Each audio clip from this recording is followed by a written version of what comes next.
تحليل البيانات. الرسم البياني بيساعدنا على إظهار البيانات بعد دراسة الظواهر وحل المشكلات أو نتائج تجارب. عاوزين نظهر هذه النتائج بنعملها في جراف أو رسم بياني. والرسم البياني بيساعدنا على الحصول من البيانات الرو على معلومات بنسميها information تساعدنا في اتخاذ القرار. مثلا تمثيل سرعة السيارة، عندنا هنحط التايم أو الوقت على المحور السيني، والمسافة اللي تقطعها السيارة على المحور الصادي أو الإكس أكسس، والواي الزمن على الإكس، والديستانس على الواي.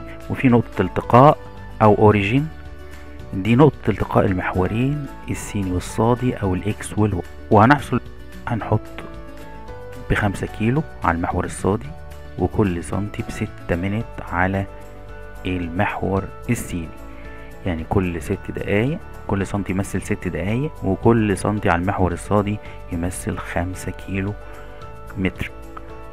رسمنا النقاط على المحورين السيني والصادي أو على محور إكس وواي.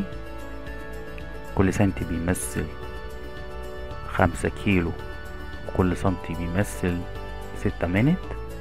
بعد كده هنحط عند 10 كيلو السيارة مشيت، السيارة بعد 12 دقيقة مشيت 10 كيلو.